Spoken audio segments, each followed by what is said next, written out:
Hello, class, and hello, Steve. We are here and we are going to discuss Module 6 on Kotter's 8 steps for organizational change, and our 3 key things that we took away from it and how they apply to our POP / our own leadership style. So the first thing I wanted to say about this is that for the 8 key, the 8 steps, one of the articles that we had to read was talking about how these things can take months. And for whatever reason, I have this piece in my brain that's like urgency, go, go, go. But even here it says that each of these action steps takes time. Step 1 alone, pushing up the level of urgency, may take months in a complacent organization. And then formulating an appropriate vision or strategy can be done in weeks, but it often requires 12 or even 24 months. And that is so important for me to understand, because I think because I want things to happen, I have a sense of urgency already. And I don't know if it's like urgency or anxiety, but I have this I want things to happen quickly. So knowing that these visions and strategies can take like a year or two, I think has been really helpful for me. So that's one of my key takeaways that I took from this. I have a question for you, Molly, then. Okay. With the sense of urgency, which I think for me too, when I looked at that, at first I applied it to myself, but then the idea of establishing that sense of urgency within the organization. I'm curious because you're a leader and you have a few people that you're working with. It's weird for me because while I have my company, I don't have anyone directly reporting to me. I collaborate with people, and it becomes even stranger to try to create a sense of urgency when you have like no control over anything. But I'm in your case, I'm wondering, like you whatever it might be in your workspace. Is that like something, is that the sense that you're thinking of creating that urgency for others as well, like to get them on board with the same sense that you have? Go ahead, Rob. Go. I was going to say, can I answer that even though the question was directed at Molly? Yeah, go ahead. I think I would, if I was you, Rachna, I would think about it a little more broadly. So like you're trying to get people on board with a change, and it doesn't have to be direct reports, people who, that's true, subordinates. It could be anybody who you're trying to convince to take your professional development, if that's the route you take. So that, you have to, first step, unfortunately, and I say unfortunate because it's annoying, is marketing, is getting the word out about that this even matters, that this is something that you want to do. So applying it to your POP, I would say that you can develop a sense of urgency. Molly and I were chatting earlier and she said, yeah, sense of urgency, so much that's done for climate change, so I'm a little annoyed with this because I feel like it's just so, I don't know, business mumbo jumbo, It could be the terminology. There's so the model, I wasn't as familiar with Kotter's model. I am more familiar, not that I've used it, but only because of Suraj. And for Steve, that's my husband, the ADKAR model, which is, that's by a company, is it ProSci, I think, or Bosky, I don't know how they say their name, but their change management as well, like a pretty, Suraj says like 80% of the companies actually use that model. We haven't come across that in our readings yet. Mm-hmm. And ADKAR, I'm trying to remember, it's awareness. So awareness is very much like your urgency. I think the word awareness sort of resonated more with me, but it's awareness, desire, knowledge, ability, and reinforcement. And those 5 steps in some ways correlate to the 8 that you hear in Kotter's as well. But of those steps, since Molly, you kind of picked something, I'm not sure the route that we're going, but if I were to pick what I thought was interesting, I'll share Suraj from his perspective, because we were talking about change models. Suraj has some sort of certification for this. I didn't even know you could do that. I learned a lot. And apparently he's quite knowledgeable with this whole ADKAR model. And he said, along with, this is somewhere in Kotter's steps as well. I'm trying to find out where he calls it, about reinforcement. Maybe you guys can tell me. The me. last one is like the culture part, like changing the culture. There's a, is it? At least that's how I read it. Step 2, form a coalition. No. There was somewhere in here that I thought that he said, so the idea was you've implemented a change, you've created that awareness, a sense of urgency, you've gone through these various steps, but then it comes back to these points with your team or with the people that you work with, that you have to get through the cycle of reinforcement and just kind of reinstituting, maybe it's the urgency, whatever that changes.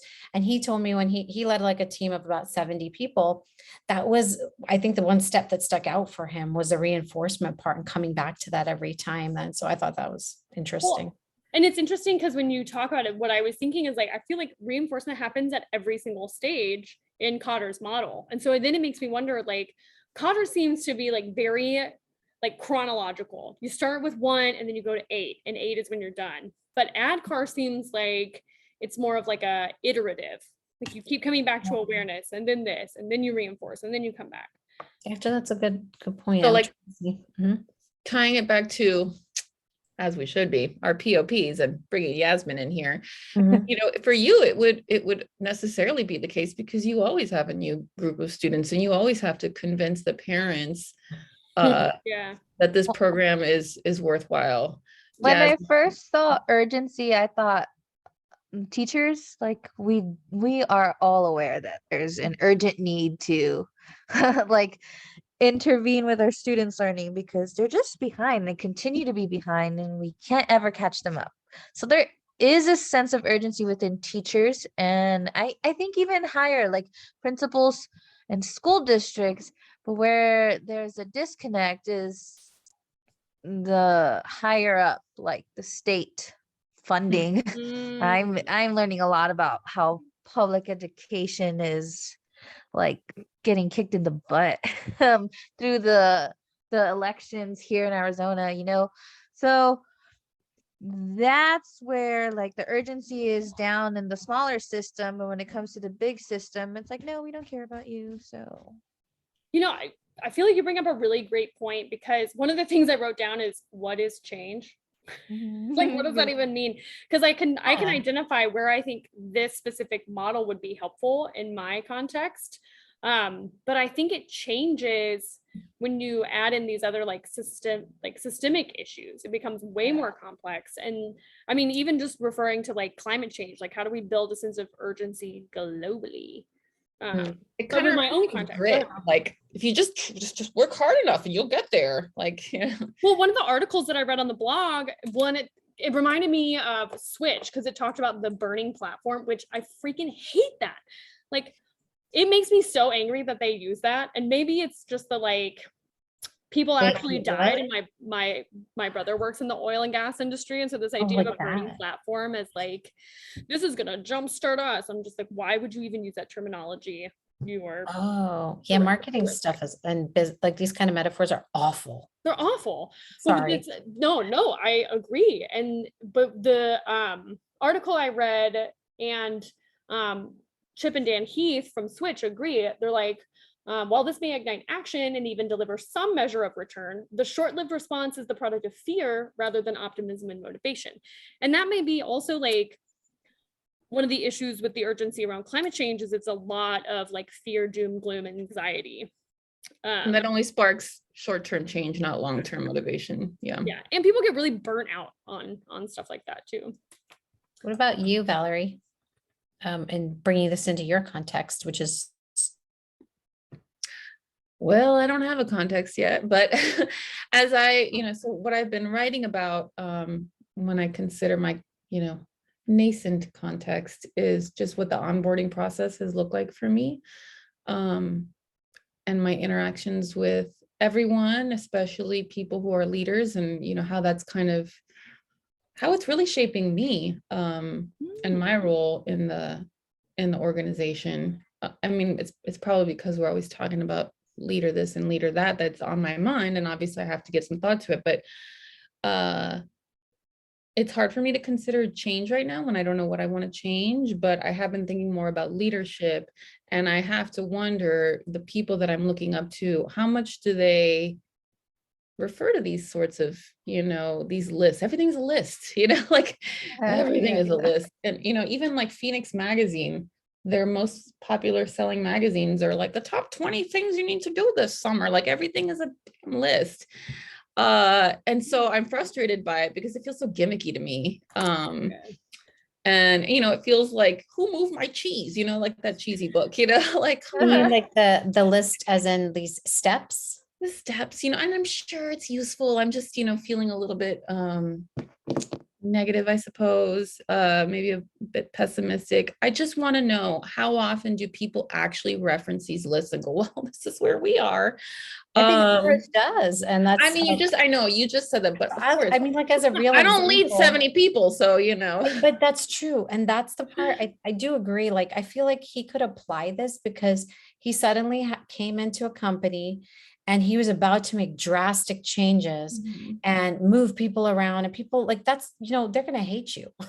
Yeah. Come in. And so he had to constantly, that was not the only list. He was probably referring to many, many bits and pieces of leadership theories, actually. So when I showed him this case study, he said, don't like this, hate that one, like that one. I like servant leadership, like transformational leadership, like situational leadership, don't like that. Like he could identify all those, know what they meant and say, like, these are the ones that I would do. And he probably coupled that with his change management theory, which he used like 5 steps, but I felt like it just created, just like our own dissertations and stuff. It was like a theoretical framework. And then you kind of, it gets people on the same terminology and language because, oh, there's this big certification that happens for the ProSci, ADCAR model thing.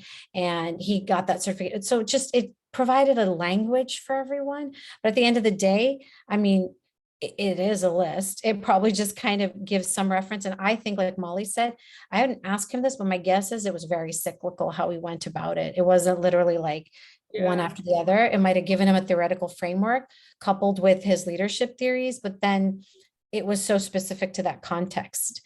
And he did have to create his sense of urgency or awareness would have had to have been like, you need people to buy into this too, right? Like this level of change of moving people around. It's harder for me to take it to, as you said, Valerie, as I'm thinking about my own context, because a lot of these models sound so classic in the business world and they were not designed in education. And that's why I appreciated the leadership case studies for education, because almost every leadership book that's lying around in my house in like a giant stack does not talk about education. So I'm gonna ask Yazmin again, because I feel like you belong to like a real system where there's like a known leader, your principal. Like, what's it been like for you when your principal has wanted to change something drastically? Do you feel like they have done something along these lines? Is this something that resonates with you as like a teacher who's, part of that kind of hierarchy? Yeah, did they talk about leadership? Yes. Yeah, they do. Our school has like site leads, so like there's one leader from each grade level on the committee to go over with the principal to discuss any changes prior to rolling them over to all teachers. So yes, there's systems in place so she can get insights and discuss, I don't think it happens as slow as like what it seems like in the model. I think it happens a lot faster in our school context, unless it's like really, really huge. But even then, like there's summer planning that's starting for next year on the changes for next year. So we always come into the next school year expecting there to be a change. So there's a culture of change already built in. Do you think that that's made it easy for you to get buy-in on your intervention, because there's this like, willing to try new programs approach? The culture. Yeah, I think so. And my principal did this program. She graduated from this program. Obviously. Yeah, that's right. So she understands me and what I need. And so she's very supportive of it. That's cool. That's so cool. That is an understanding / buy-in then. Yes. But again, though, like maybe in her case, and I feel like I'm just speaking for you, Yazmin, so correct me if I'm wrong, but I feel like the buy-in needs to come from the families in that situation. Like your principal might be green light, great. I was gonna run an intervention for summer school with parents, but I had no parents sign up. Exactly. So how can I get these parents? And I opened it school-wide, so it was like all parents. This makes me wonder that like, so I'm gonna say a couple things. First, I'll address the Yazmin thing. One, I feel like the establishing a sense of urgency, we may have touched on this already, it's really more with the parents than it is with students or other teachers. And so It that is. like when you're forming a powerful coalition, like how does that change your perception of what a powerful coalition is if your audience who you're like establishing urgency with, It's a big difference. It's huge. right? Yeah. Yeah. And it's not that they need a sense of buy-in, because I did see that from my cycle 1 survey responses. They are totally ready. Mhm. And the major factors that I saw were their time, finding a time to actually schedule the intervention. And they are Right. worried that they won't be able to carry it on at home, as like they're worried of being the leaders of the intervention. Some of them were worried about that because large population were monolingual Spanish speaking parents. But yeah, a lot of it is time. It's time. Yeah. Well, and the other thing I wanted to say is like, this might be my bias because I'm an anti-capitalist, but I feel like the corporate world has this, they usually like pare things down and try and make it simple. Whereas like what Valerie's saying is valid Valerie over here. Like I feel like these lists kind of ignore the complexity of the issues. Because then if you're talking about a change in your organization around, I don't know, systemic racism and white supremacy, like that's going to be extremely different than like whatever change Joe Schmo at, you know, big business Carvana or whatever. Sorry, Carvana. No, I'm not. Has to say, you know, about what they need for change. So like, why they choose this? Why are we reading this? Like, well, I suspect that like other people use it. And so I suspect that we're reading it because when we get in leadership discussions with other people and people talk about Kotter, like, oh my God, Kotter 8-step, we can be like, yeah, okay, let me poke all the holes in it because I have a doctorate in leadership, right? So that's my suspicion. but yet we haven't read any criticism about it. I mean, that's a really good point. Steve, Maybe that's probably interesting to where's check the out. critique? It's right here, right now. So I'm coming from industry, so I'm used to, I'm sorry. I am very used to the workings of these lists and that kind of stuff. However, I mean, I'm probably mostly in the technical realm, which becomes a little bit different because wasn't always dealing with people necessarily. So when I look at these, I still go back to even our own, if I think about my problem of practice and the 3 theoretical frameworks that I chose and all the tenets of them, like I almost said tenant, for cognitive apprenticeship. There's just like, it is a massive list. You just saw it as a giant circle with like pretty colors maybe, but that's what it was, but it was a useful one. So yeah, go ahead, Molly. Okay, so after I say this, I do want to get to my POP or my context because there was something I wanted to say about that. But before I do, when you're talking about all these lists, right? So my problem of practice, if we want to make it giant, because why not, is this unsustainable mindset that is like propelled forward by issues with the patriarchy, capitalism, white supremacy, things like these like really oppressive systems. When you look at lists like this, like who creates lists? That seems extremely like structuralist to me, very like patriarchal to me. This does not, to me, speak Reductive, you know? It's extremely reductive. And I think That's what models are. They're reductive. Any model, you take any science model, but I can't all models are wrong. Hey, I come from Some are science. useful. But I come from science where we use a model as a predictive model, but it's not 100% accurate. It's just a direction. That's it. Well, but then the question becomes like, okay, so like that's what can work. That's what becomes popular, especially when you look at like TED Talks and shit like that. Sorry, no, I'm not. So like, how would you create some kind of framework or model? Because like all models are wrong, but some are useful. That doesn't mean we shouldn't use them. But how might we create a model based on like critical theory or post-structuralism or something like ecofeminism? What would something like that look like if we're trying to lead a change from a position that is opposing these like structural issues? You don't have to. That's the whole reason we're in this program. To create models. I think You that's hope. our existential crisis. That's actually why a really we're good here.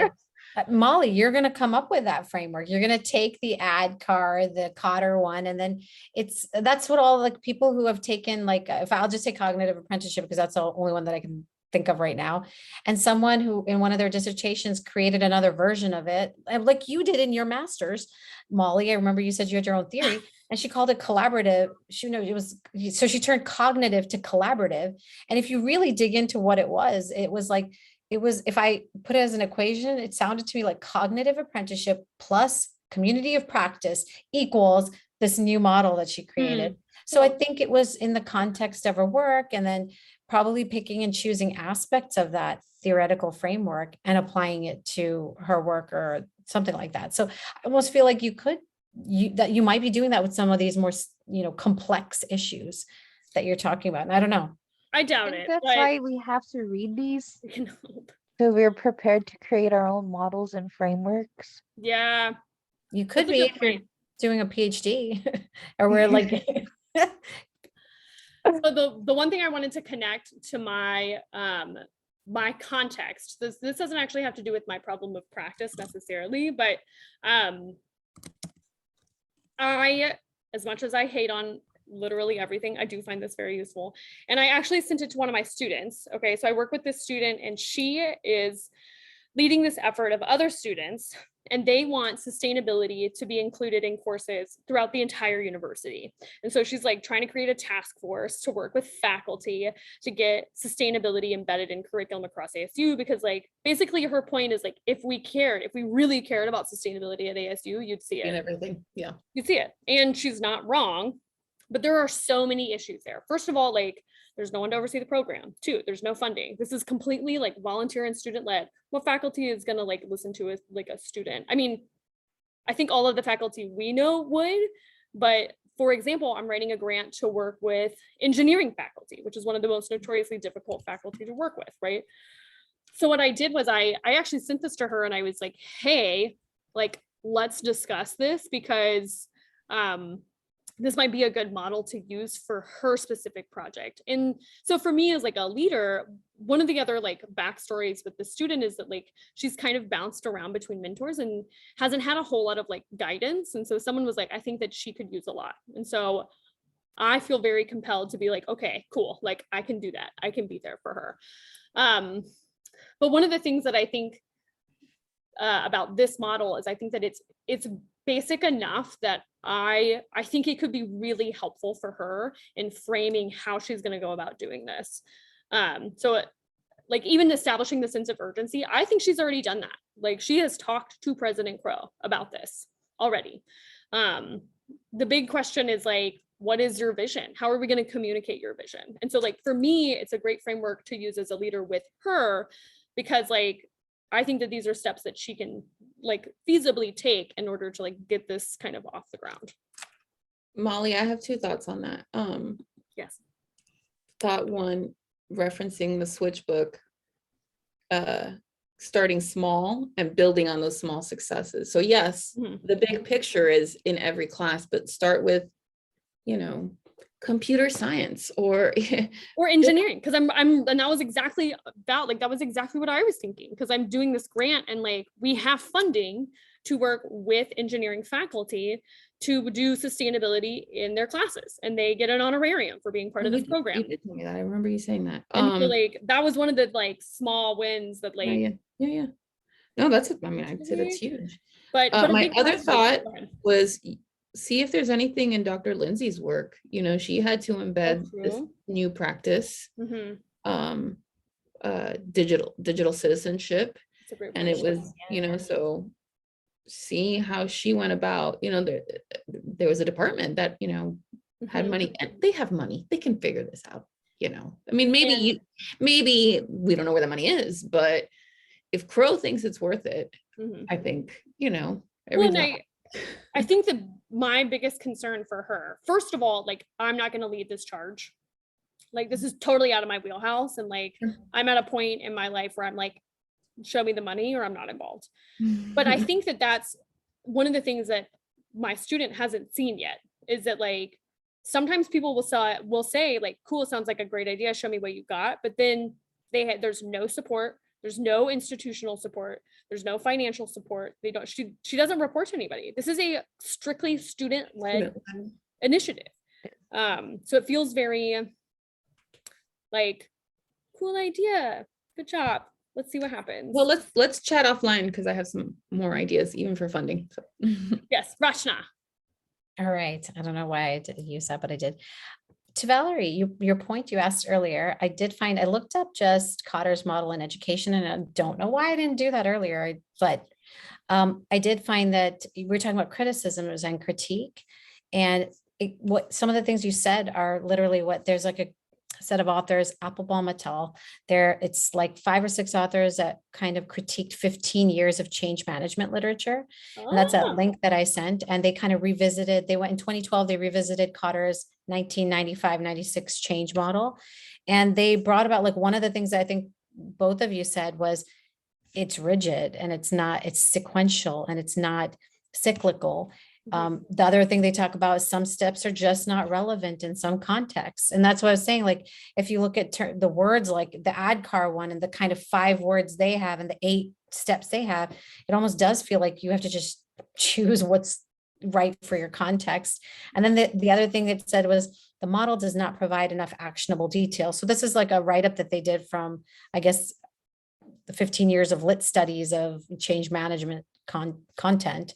And then there's a lack of research around the model in practice, which I'm surprised that that's the case. I don't know how true that is because the paper was written in 2012. But anyways, so you're right. Yeah. Going back to what you said, it is easier when I hear these models and these ideas, when I think of them in a corporate environment, and it comes down to the kinds of cultures that are in larger corporations. I don't even know. And that's why I said, even though I'm like a small business, I do think in that really like a smaller context, I'd probably choose like 3 of these steps or something. Right. Well, one of the interesting things about this article, it says, as you know, the authors note, there are no, in Kotter's own research, like there are no supporting footnotes, references, or bibliography. So again, why are we looking at this?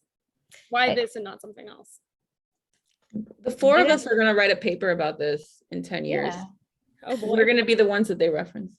Or we could like in that theorist, the paper that we're supposed to write on change theories, maybe that's some of the things that we sort of talk to. Well, and this kind of like, we should probably wrap up soon, but one of the things that I was reflecting on earlier in my leadership change journal was that, like, I don't feel like a leader. I don't feel like I can, do these things. But the reality is, like, I am. And if I just had the audacity of Kotter, I would just put some steps out there, and then all of a sudden doctoral students would be. Let's see what Kotter looks like. Let's take a guess. We all know what he looks like. But I'll look. I feel the same way, Molly. I feel like sometimes I'm not a leader, or my leader. Sometimes when I think leader, I forget that I have influence over others, except other than my children. So sometimes it's hard for me to think of myself like, oh, I'm a leader, because I always thought of it myself as facilitator because I'm a teacher. Right?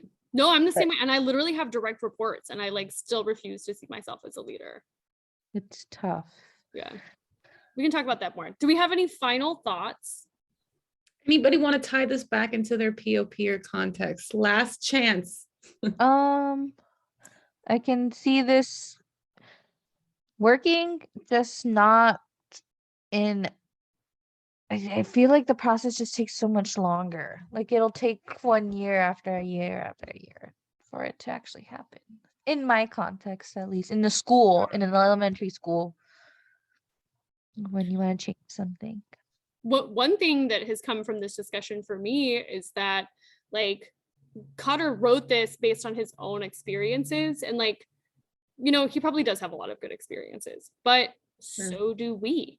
And one of the things that comes from this is, like, if we looked at this from a strengths-based approach, like, what would be the manual that we write? Like, how have we, like, if we look back on the change that we've done, like, shoot, Rachna, you've, like, created a whole ass business. you know, like you have started to be a leader in like developing change. So like if we were to do this, what would we do? I'm my own CEO. Yeah. Mm, All right, good job, everyone. Yay. mm. Right. What